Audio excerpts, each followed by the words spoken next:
Let's get into our conversation for this hour. And today, Wednesday, the 22nd or the 22th of July, lawyers are boycotting courts. Do you have a matter that's to appear before court?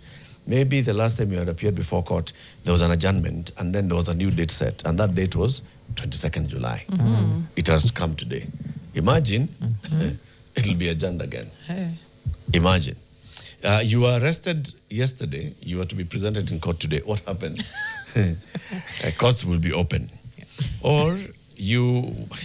Anyway, the president of the Law Society of Kenya is our guest, and we want to have this conversation with him. Charles Kanjama, good morning. Good morning, Latif. Good morning, the NTV team. Good morning, viewers. Asante for joining us. You know, the drill Ferrari starts you off with the day's quote. Karibu sana. Today's quote is courtesy of Henry Bergson. He was French philosopher and winner of the 1927 Nobel Prize in Literature. The quote reads, "The consequence of every act is included in the act itself." How does that speak to you? I think it's a really powerful philosophical statement. It's about the fact that every act has a certain value, not just because of what eventually occurs, but because of the action itself. So the consequences are already implicit. They can be anticipated. And when you engage in an act as a human being, you are expected to foresee the reasonable consequences of your action. You should not express shock when the action occurs. When we are dealing with young men and women, we tell them, if it's a young girl, don't get shocked that you got pregnant. If you're engaging in sexual activity, it's a natural consequence. Don't get shocked that maybe you contracted HIV. Don't get shocked if you are engaging in corruption that you are caught one day. It is what is actually meant to happen. So basically we are telling human beings, have some measure of foresight and circumspection to anticipate what is likely to happen, because that is necessary when you are evaluating the rightness, the wrongness, the appropriateness of any action that you undertake. Very well put. On Friday, you chaired the council meeting. And Yes. thereafter, you came out and read a statement on behalf of the council, raising several concerns about, what's going on in the judiciary. I think I was looking at that statement. There are 10 issues that you talk about. And then what the resolution of the council was. Among them is the court boycott. And you said that there shall be 2 levels of boycotts. Right. General court boycott and targeted court boycott. The society shall undertake a nationwide boycott of court proceedings on Wednesday, 22nd July, intended to emphasize the seriousness of the concerns raised by members and to call for meaningful institutional interventions that will restore confidence in the administration of justice. And then the society shall also undertake targeted physical boycott of courts presided over by judges and judicial officers who have obtained court orders stopping or otherwise preventing the Judicial Service Commission or the EACC from exercising their constitutional mandate of investigating or processing complaints or allegations of corruption or misconduct against the judges or judicial officers. Today is the day. For the general court boycott, it's happening in all courts across the country where lawyers are present. This is a boycott by lawyers. And the reason the lawyers are boycotting is because they are exercising their fundamental rights and freedoms in the Constitution, found in Article 37 and Article 41. Article 13 of the Constitution is the one on protest. It allows lawyers to assemble, to demonstrate, to picket, and to present petitions. So lawyers will be picketing, will be engaging the courts and telling them that we want our matters adjourned. And Article 41 is on employee rights or worker rights, and it says workers have a right to do various things, including to withdraw services. So lawyers are withdrawing services today because lawyers are essential service providers. We are like doctors. We can't withdraw services indefinitely or for very long period of time. So we have to balance between the needs of the people we serve and also what you are trying to achieve. And that is why the general court boycott for now is a one-day court boycott. We did not plan a 1 month court boycott. We didn't plan a 1 week court boycott. It doesn't mean we cannot do that one in future. Right. But for now, we felt a one-day court boycott is enough.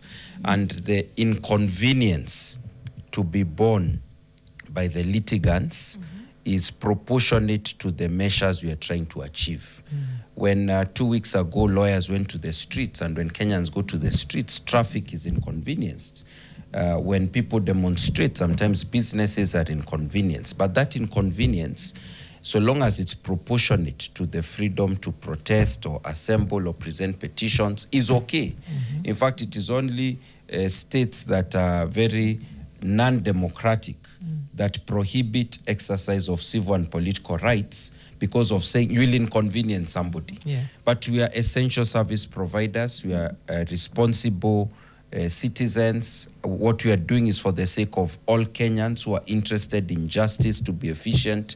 So we've decided to do a limited one-day general court boycott. Lawyers are not attending court, and when we attend court, because there are some exceptional cases we've given, they're attending court to adjourn matters and not to proceed with the hearings. What are the exceptions? So you may find that a case had been fixed for today and there are interim orders preserving a status quo. So the interim orders need to be extended. So you are not dealing with the actual hearing, but you're just saying, as you adjourn, let's extend interim orders. In criminal matters, under Article 49 of the Constitution, anyone who's arrested has to be presented in court within 24 hours. Yes. So there are people who've been presented in court maybe for plea taking. The lawyers will determine whether they will appear for the plea taking or they will leave them to engage the court on their own. So those are, you could say, the special exceptional cases where lawyers will attend court. All other matters, we are asking the courts to adjourn and to respect our rights under Article 37 and 41, to engage in some form of picketing, to engage in some form of presenting petitions, and to withdraw services for 1 day. And what we are seeking to achieve is what we believe every judge who has taken the oath of office and judicial officer should also be seeking, to have a clean, efficient judiciary, and to remove all the internal and external obstacles to accountability or independence of the bench. Okay. Just to be clear, even in the case of these exceptions, it is still at the judgment of the advocate, I guess, at the Discretion. discretion of the advocate, whether or not they go to court today. Yes. Those advocates who feel they cannot go to court today and they want to have a total and full boycott, the Law Society of Kenya is supporting their right for total and full boycott, and we are asking all judges or judicial officers to take notice, because we had already given notice to the judiciary, and adjourn matters where counsel are not present. You've spoken to, these are general court boycotts. Let's switch to the specific court boycotts. Yes. And specific judges that the LSK is naming and saying that advocates should not present their matters to these courts. Has the LSK provided this list? Yes, we provided the list on Monday, and I was hoping that you'd have the list. It's been shared quite a bit on social media. That list that we provided on Monday includes the court case where that judge or judicial officer has gone to court to seek orders and has successfully obtained orders stopping a Judicial Service Commission or Ethics Anti-Corruption Commission, because these are the accountability organs. In fact, they're constitutional commissions to secure external accountability of the judiciary. And what we are saying is that if anyone is serious about fighting corruption, fighting administrative malaise, then you must facilitate these institutions. Even the Commission on Administrative Justice has a role to play. So we did come up with a list, and one of the things that is important feature of the list is that 6 of the 7 judges of the Supreme Court are on that list. The only members of the Supreme Court that are not on that list is one judge, because there are 7, and the registrar of the court. And even in our statement of Friday, we did indicate that unfortunately, because they fall within the definition of the judges who are obstructing accountability, we are asking our members, therefore, not to appear before the Supreme Court unless it is before the registrar until those orders are set aside. The Supreme Court is the apex court, so whatever the Supreme Court does, judges do, becomes an example to the other courts. And that is why, unfortunately, we've had also to target the Supreme Court in our specific boycott. We hope that the judges will take counsel, and because they are the active litigants in courts of their fellow judges, take counsel and make the appropriate decisions, because we think the time is now for the judiciary to be fully accountable. It's not only the judiciary that has accountability problems. In fact, most institutions do. Even us as lawyers, we have our own accountability challenges. But we are saying, let's start with the judiciary, because they are the last recourse for Kenyans when rights are violated. And then the judiciary will have the strength and the power to work with us in pursuing accountability for all other institutions in Kenya. Just to be clear, Charles, what do the lawyers actually advise the judges to do? So if a complaint has been filed against the judge, Yes. and the judge feels that this matter is not giving me, proper fair hearing, Yes. what should the judge do? That's a very good question. It sounds like you're saying that as long as a complaint has been filed against you, judge, you sit back and let others until a tribunal is formed. Then that's go when farm, and then we'll get back to you after the process. It's a good question. In fact, it's a very good question. It's a question that judges have dealt with repeatedly in all other matters except the ones that involve themselves. They've been very consistent. There are decisions from the Supreme Court, Court of Appeal, High Court, even in the Rigathi Gachagua case, which was very popular in the public mindset. The same thing happened. You go to court, employees go to court, they want to stop disciplinary process. The court tells you, our job is only to ensure that we secure your constitutional rights, but you must undertake the process. So the only thing we can tell the administrative bodies, please ensure you maintain the rights of this person. And they always tell the person, if at the end of the process you find there is an issue, then you can come back to us. We are here. So what is happening is that the Judicial Service Commission is actually a constitutional organ. Do you know the representation of the Judicial Service Commission? Yeah. Judges. It's 5 judges. The Chief Justice, a judge from the Supreme Court, a judge from the Court of Appeal, a judge from the High Court, a magistrate. Those are 5 judicial officers and judges. Then 2 senior lawyers, all of more than 15 years in office. Those are 7. The Attorney General, who's we call him him or her, the titular head of the bar. Then we have a representative from Public Service Commission and 2 persons appointed by the president. So those are 11. So this is an organ that has been designed in the Constitution to be senior, have people who are expert in resolving disciplinary cases. What has been happening, Latif, is this. A complaint is issued against a judge. The JSC's job is first to do a preliminary review of the complaint, find out, does it meet the bar for us to request a response on its face? If they think it does, they then write to the judge or judicial officer and say, please give us a response. Do you know what some of the judges and JOs who are in the list have done? Instead of filing a response, they feel they cannot even get their response on record.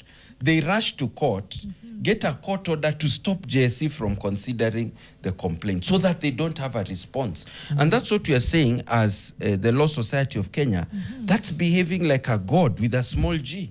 That you are not accountable to the very organ that is asking you to be accountable. You've not even given them a chance to consider your response, to decide whether to invite you for a session so that they can ask you a bit more about your response.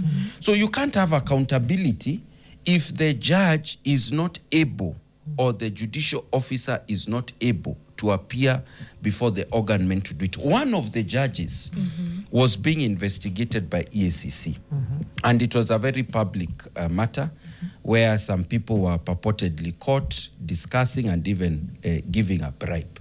And the judge was involved in terms of, was mentioned. We don't know whether the judge is innocent, whether the judge is guilty. So EACC decided to do investigations. The judge went to court, got an order to stop EACC from carrying out the investigation, and even got an order contrary to all known law norms in the Commonwealth to make the proceedings private, so that we can't even follow the proceedings, and yet courts are courts of public record. This is not a matter involving children. Right. So the judge has become like a child in terms of the way they are being protected against public hearing. So this is what we are saying is not proper. And that is why we are doing the targeted court boycott, because this is the time to resolve this issue. You've preempted my next question, which was, when these judges and judicial officers get these court orders, have they committed any illegality? Because then is your issue with the court orders or with the laws that allow them to obtain said court orders? Because some of the things you're saying now almost sound like they're subverting like due process and the law. But essentially, is there any illegality that is committed when they obtain these court orders? Eternal vigilance is the price of liberty, is a very famous quote. Yeah. In the 1980s, some litigants went to court. They were seeking to enforce fundamental rights and freedoms. They met a Judge Dugdale. He gave a decision. He considered the matter. He said, under the old Chapter 5 of the Constitution of 1963-1969, this was the Bill of Rights. It said the Chief Justice should come up with rules for approaching the court. The Chief Justice had never come up with rules. So he said, because there are no procedural rules, that means you cannot exercise your rights under Chapter 5. So what we are trying to say is that in the history of Kenya's court decisions, there have been court decisions that have been reached by judges or judicial officers. They have reasoned, they have explained, but they have been so disruptive of fundamental rights and freedoms, of constitutional values, that they've harmed our democracy. That happens from time to time. So what we are saying is that when a judge sits to deal with a case that relates to a fellow judge, they are on WhatsApp groups together. They go for seminars together. They're on first name basis. They attend even sometimes maybe birthdays of their children together. Then now you receive that case and you are being asked for an injunction. There's a certain very inherent and apparent conflict of interest that's against the judicial oath. It doesn't mean the judge who has been taken before JSC cannot go to court. But what we mean is that the Constitution structured the situation to try and give an organ where the individual pressure of one judge to another will be limited, because now you have an organ of 11 of them. So that they can deal with cases of accountability. So when you undermine that constitutional framework, you take it to a single judge of the High Court who treats that commission of 11 like a local tribunal. You know, even a tribunal where you have a member of 3 or 5 years practice in the legal profession, because you can be there with any number of years practice the legal profession, who are very competent people, but one individual has the same level as a Judicial Service Commission, is treated like a tribunal. They may have discussed the matter in a sitting that involves the judge of the Supreme Court, Court of Appeal, High Court, 2 lawyers. And when the matter is now taken to the judge, a single judge deals with the processes of JSC as if it is a single tribunal. That is contrary to what was intended in the Constitution. And because that is what has been happening, and we have seen a clear a kind of like divergence between the jurisprudence of the courts dealing with all other cases of accountability relating to all other public officers and even individuals who are seeking accountability, and on the other hand, the matters dealing with judges. It is only reasonable to say that this jurisprudence that is carving out a special exception for judges is being driven by something other than a fair assessment of what the Constitution requires. And that is why, as lawyers, we then say we are exercising our right of protest to bring to light what is happening and to pressure the judiciary, because all institutions have mechanisms for internal and external accountability and the Constitution. So this is where external accountability is called for, so that the judiciary can shape up in regard to those handful of cases. Hey, Charles, let's take a very short break. When we come back, we'll talk about exactly that. This is a question of the letter versus the spirit of the law, and what's good for the goose is good for the duck. Yeah. For the Ganda. Ours is what's good for the goose is good for the duck. Let's take a short break. When we come back, we'll be back in conversation with LSK President Charles Kanjama.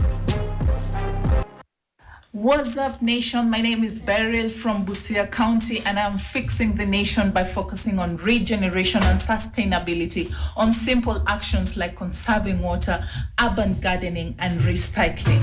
And that's how we fix it, fixers.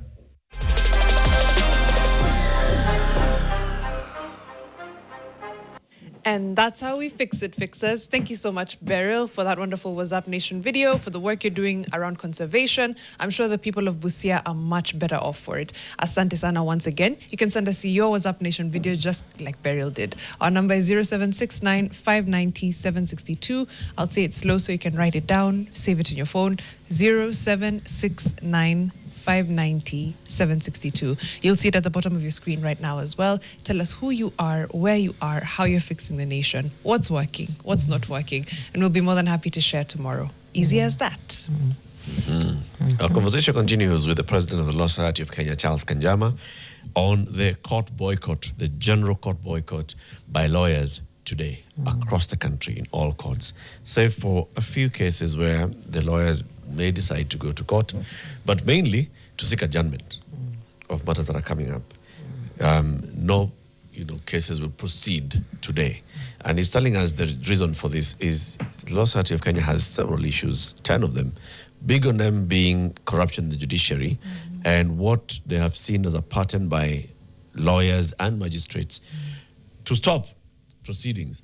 The Judicial Service Commission is, served with a petition by a member of the public or lawyer or a fellow judge or whoever on the conduct of a certain judge or judicial officer. The LSK, the JSC then tells the judge or judicial officer, by the way, we have this matter and we've looked and we've seen we actually have the mandate to investigate. We'd like to hear from you. In some cases, judge goes to court, obtains orders saying, don't look into this matter. Don't even bother. Don't even try. Don't dare. In one case, it's even not even the JSC, it's EACC. At EACC, why? Well, they have bark but no bite. That's Kumbe, it's put a muzzle. Muzzle them like this. And Mariam, you're saying, so is it the wrong procedure or is it not? So Charles had said, what? The courts have actually done the same kind of thing for others. Mariam has gone to court to say, I would like to stop my employer from dismissing me. Please reinstate me. Court say, Mariam, do this. Go through the disciplinary process. Why are you assuming that they want to dismiss you? And if they dismiss you unfairly, come back to us. We can even reinstate you. But when it comes to them, if you could please stop them from looking too much. No, but why would you assume? Yes. So the most you can do is you can say, stop them from arresting me and taking me to court. But how do you stop DCI or EACC from investigating? You don't know what evidence will come out. Why are you fearing evidence being generated. If there's evidence of wrongdoing, then the job of the court is to try the facts and the law and to determine, does this evidence constitute an offense? But if you stop people from even getting the evidence, sometimes the file is actually half done. It is partially done, and the investigating officer is about to finish their job. They're told, now stop. You can't even write your cover report. You can't do anything. This one is above you. So that is the essence of impunity or lawlessness. It means some people are above the law. The Constitution says no one, neither the president, cabinet secretary, an MP, a senator, no one, not even a judge, is above the law. We are all equal before the law, regardless of the office we have. Which goes back to my question still. Is your issue with these judges and judicial officers who are going to court with, or the judges that are granting them these orders, or is it essentially a loophole in the law? Because you could go to strike and see maybe a temporary pause. It also goes to what's your desired outcome. What guarantees that at some point in future someone will just still not go back and ask for another order that stops EACC or DCI or whoever from looking into it, or the Judicial Service Commission? What we have seen, and that's a good question, is that when these interim orders are issued, then the cases drag on for very long. And some of them are deliberately stalled through administrative registry or even legal sophistry. So, for example, you have a judge who went to court to stop investigations. 5 years later, they still are going on with the case in the High Court. And they're still serving. And they're still serving throughout the period. And supposedly... You have another judge who gets an order saying that the DPP or the DCI cannot present a petition to the Judicial Service Commission. The matter goes on appeal. And 7 years later, the appeal has not been heard. Even after the appeal has been certified urgent, it can never be heard. So these are the kind of games that are played. And lawyers are able to understand how to play games because we're in the system. Judges understand even better than lawyers because they are the system. So that is a problem. And that is why we are saying that when these things happen, we have to name and shame, which is a recognized means of blowing the whistle. That's what the media does every day. You name and shame. You go to places, you've done, for example, fantastic items or pieces, even on what was happening in Olkalau. You did investigative pieces. You want the public to know. And when the public knows, because that is the strongest remedy, knowledge, then people can take the appropriate course of action. So that is what we are doing as LSK. And in this particular case, we are saying for the targeted boycott that it will not just be one day. The one day is a general court boycott to show, to raise awareness of all the challenges in administration of justice and to demand faster reforms. But for the targeted boycott, is going to be indefinite. Because the delays in accountability have been indefinite and ongoing. So we need a boycott that is indefinite until those delays come to an end. When the Constitution said election petitions must be heard and determined in 6 months, was because of the importance of this kind of matters. We expect that cases of accountability will be treated with the same level of seriousness, especially when they involve judges and judicial officers. As sorry, Fela, just the last one. As key cogs in the judicial system, are you not subverting justice in a sense with this, especially the continued and targeted boycotts? Even one day, because thousands of cases are probably heard across the country, that will already, impact a number of Kenyans. But with the targeted boycotts, sustained boycotting of certain judges, are you not subverting justice? And what happens if matters that are extremely urgent, come to fore? We could need a Supreme Court hearing, I don't know, in the next... Yeah, we have more than 200 judges. We are asking all the other judges to hear the matters. And those who have a target of indefinite boycott, they can focus on writing rulings and judgments. Let them not hear fresh matters. Let them not hear part-hard matters until they resolve their issue. The truth is that not a single protest would ever succeed if the other argument, the contrary argument, is you will inconvenience a Kenyan or some Kenyan somewhere. I didn't say inconvenience. I said, are you subverting justice? Yeah, no, it's justice is the meant same. to be... It's a form of, it's the same argument. It's just, they are birds of the same feather. It's the same kind of argument. And what I'm trying to say is that justice is actually subverted when you have judges and judicial officers blocking accountability under the constitutional framework. So it's actually us who are trying to correct an ongoing subversion of justice. I'm actually curious as to why dialogue has failed, given that the JSC came out and said over the last 2 years, 5 meetings have been held, but here we are now dealing with it in the most cutthroat of ways, which is indefinite boycott of the courts. And you did share a list and of the targeted boycott, which will commence on Thursday, 23rd of July, being the day after the general boycott, which is today, and will continue indefinitely until the respective court orders restraining the actions of the Judicial Service Commission, Ethics and Anti-Corruption Commission, and the DCI are set aside. And the judicial officers on this are 8. We have Justice Anthony Ombwayo.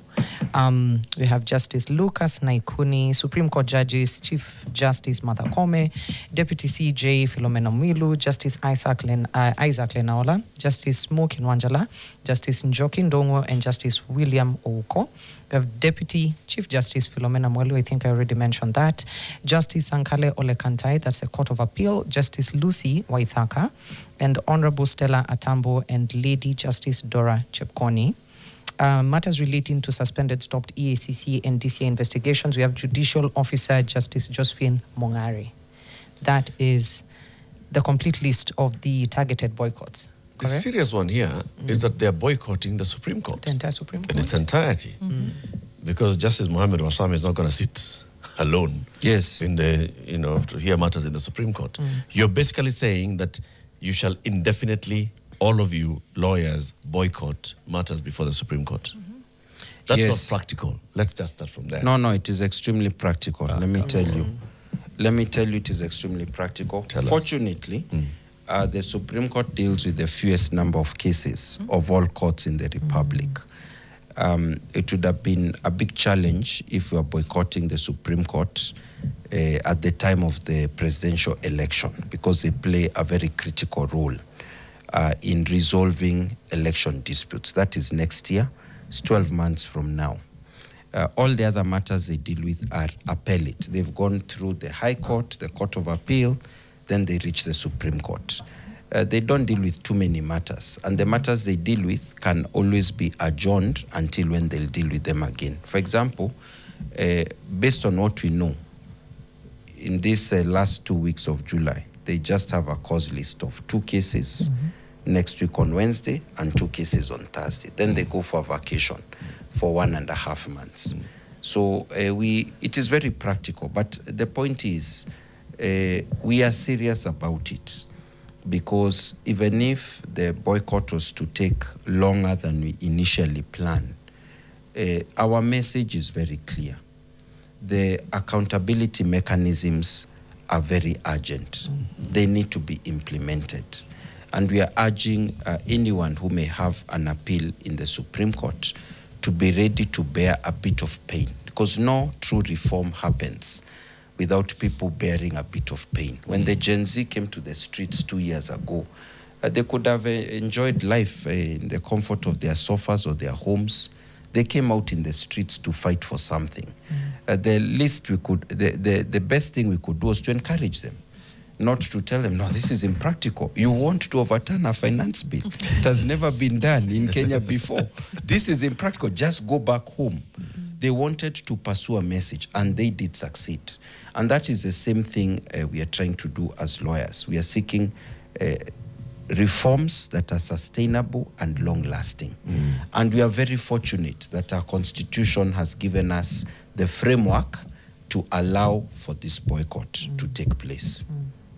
You know, the practical, sorry about the dialogue. The practical one that I'm saying, you're telling Rigathi Gachagua, he's likely to appeal his decision from the High Court. Yes. He is likely to take that to the Supreme Court. It's going to the Court of Appeal. Yeah. It will take 6 or 9 months, the Court of Appeal. He's targeting that a decision comes before March next year for him to be eligible to vie for. But you're office. assuming he'll lose in the Court of Appeal. No. I'm saying, should he? Anyway, even if he wins, the other party, in our the Senate, may go. Yeah, in our direction, we said court filings should continue. Right. So if there is a timeline for you to file any document, you file. If you need to file your appeal, you file. So what you are saying is no hearings in the targeted courts until the court orders stopping accountability are lifted. That's what you are saying. But that means if, for example, you need to file an appeal to a Supreme Court or to file a document in a certain High Court, you do. But we'll also be asking the judiciary for all the other courts. This will not apply to the Supreme Court. There are many other judges. There are more than 200. Please let the matters be transferred to the judges who don't have orders against them. Let those with orders against them focus on clearing their name. They may as well clear their name. They may all clear their name. None of us is saying they are guilty. We are just saying go through the process and then now come back and serve Kenyans. So there's a question then. I'm very curious about at what point dialogue failed, because this is the last resort. Yes. So you've been doing this for 2 years. Yes. Enough meetings. Have we fully exhausted all conflict resolution avenues and processes before we get to this? Okay, that's a very good question. Allow me to answer, because now the question is very clear. Dialogue never fails. Dialogue is always continuous. Yeah. But and even now, we are not saying dialogue has failed. We want to continue dialogue. But sometimes in the dialogue, you get what we call the runaround. You find that there are commitments in public, but not really effected on the ground. You find that you're not being taken with the seriousness it deserves. I'll give an example. Last year in the annual conference of the Law Society, it was just 11 months ago, we had a very deep discussion about judicial accountability and about the problem of judges going to court to stop investigations, our accountability processes against themselves. We express ourselves very clearly as lawyers in a hall full of 1,000 lawyers. And there was even a judge present. They listened to us. But what has happened over the last 12 years? There's been an increasing number, 12 months, not 12 years. There's been an increasing number of cases where judges are still shielding themselves from accountability.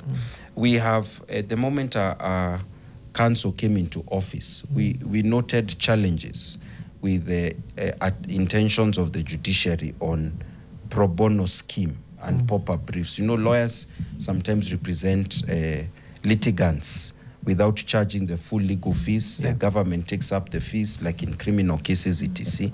And there was a process of transition to National Legal Aid Service. We noted several challenges with the process. We engaged the judiciary. We told them, please postpone this process. It is undermining the unity and independence of the bar. Let's ensure that the judiciary continues dealing with the issue of pop-up briefs. They issue a memorandum. They tell us, yes, we have deferred full implementation to December, but we have already moved the management of NLAS of the pro bono scheme to NLAS. So you see there are areas where we've been engaging them, and then we notice it's like they take into account, they allegedly take into account our views, and then they ignore them. One of the very important issues, for example, the Supreme Court gave a decision. We don't like it ourselves as LSK, but they gave a decision saying, we think JSC should come up with some regulations or rules on the process of accountability of judges. So JSC drafts some rules. And in the rules that are drafted, the judges want to turn JSC into a court of law. You know the way court cases take time. Yeah. The Constitution requires JSC to just do preliminary administrative process. If they think there's a good reason for a disciplinary matter to go for hearing, they take it to a tribunal to be appointed by the president. That's the architecture of the Constitution. And even the courts have previously said that fair hearing is done at the tribunal. We give our guidelines, our views to JSC. So it's not only the judiciary we are concerned about, we're also concerned about JSC. The majority of JSC decide to ignore our contributions as LSK on the issue. So they eventually want to have processes where a judge will issue a preliminary objection, he will insist on a full hearing before JSC. Then what is the purpose of a tribunal? They take those guidelines to Parliament, wanting them to be gazetted. Luckily, there were some lawyers in Parliament who reviewed, because they form part of the Justice and Legal Affairs Committee of Parliament and Delegated Legislation Committee. They reviewed those regulations. Without having asked us for our views, they came to the same independent finding. How is it possible you want to make the JSC process like a full hearing? Okay. So what I'm trying to say, in other words, using these examples, there are many other examples I could give, is that sometimes there's the appearance of dialogue. It's a bit of window dressing or cosmetic without real results. And I don't want to say that in all cases this is what has happened. There have been cases where the dialogue has given rise to progress, like on issues of court annexed mediation. We sat down with the judiciary, we explained to them some of our concerns, we formed a team, we are making progress, we are not completely happy about some of the issues. So progress has worked in some areas, but there are some areas where progress keeps failing. And the areas where progress keeps failing relate to issues of external accountability and the fight against corruption. And that is why for those issues, because of those issues, we are now engaged in the boycott today. Okay. My final question will be just last on what you just touched on. One, and I asked it before, how do you future-proof any outcome? The orders could be lifted, current, but then doesn't stop anyone in future from doing the same thing. And then this seems like a very specific push, especially when it comes to judicial officers and judges, and there's much larger issues around Jurispesa as well that LSK could be taking advantage of to push for. And I know it's part of the agenda, but it doesn't feel like it's taking as much weight as the judicial officers and judges obtaining court orders. Okay, very good question. Two questions. One is, what do you do to ensure in the future the same thing doesn't happen? We are setting a mark on the ground, and we are saying that from now henceforth, if a judge or judicial officer stops investigations in court, we will boycott their court. So they will decide what to do, but they will know that once they get the order, then they focus on expediting the proceedings of accountability, and then we come back to listen to their courts for them to listen to us. So that's how we hope to deal with this issue from now henceforth. On the second question of Jurispesa, every time we've had interventions with the or meetings, interactions rather than interventions, interactions with the judiciary and Judicial Service Commission, they always tell us the same thing, and it's a very valid feedback they give us. They tell us, where is the evidence of corruption? Give it to us so that it can be processed. So the issue now is to us, and this is what we've told JSC, two things. One, we've told JSC, it's not only the complainant who should generate the evidence. You should build internal investigative capacity. It's not easy to get evidence, especially when you're an individual. You are not a government agency. You can get pointers towards corruption. The JSC itself should be able to build on the pointers, do investigation, because the corruption has been going on. We've also told the judiciary and JSC, we want to have a mechanism where we continuously give you feedback, including that evidence. So when now we give the evidence of Jurispesa, for example, and then the judge is able to rush to court and stop the process. You see how it kills the ability to even deal with jurispesa. So that's why we are saying, and I gave this analogy yesterday, I was saying when you go to first aid, you first clear the airways, you check whether the patient is breathing, and then you deal with what they call it circulation, blood circulation, the ABC of first aid. We're saying this patient, the airways are not clear, they are clogged. You can't fight jurispesa if the process of accountability is clogged, if the patient is not breathing. So what we are doing is to clear the airways and sort out the breathing so that we then deal with jurispesa. Okay. You see, in fact, today, we are asking advocates to share with us information and evidence that they have about performance of the judiciary, as well as any issues to do with allegations of corruption, so that we forward to JSC. We need to have confidence when they go there, they'll be handled. And that is why our second concern is that at JSC itself, they take too long to deal with cases or complaints of corruption or incompetence or misconduct against some judicial officers. Again, it's very important for me to emphasize, majority of judges and judicial officers are doing a great job. We go to them every day as lawyers because we trust that they can give justice to our clients. When we get frustrated in some occasions and either the litigant or the lawyer decides to lodge a complaint, let them be handled so that we keep maintaining the highest possible standards of judicial action. So that is what we are boycotting the courts for as part of our protest, petition, and right to withdraw services. Thank you, Charles. President of the Law Society of Kenya, Charles Kanjama. One day you'll come, and now we shall talk about corruption in the legal fraternity. Lawyers. There cannot be a corrupt judge without conveyance of a corrupt lawyer. We could have done it today. If you had time. We didn't have time. We will do it. In fact, very soon. Who are the corrupt lawyers who corrupt our judges? We name and shame. We name and shame And them should as well. judges boycott Yeah. cases Yes. where they are the advocates? Yes.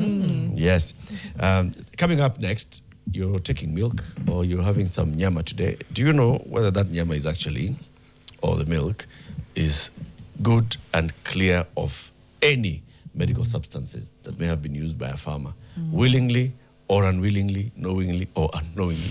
That's the conversation we want to have next. Safety of our food and concerns over misuse of veterinary medicine on animals. It's 9 a.m.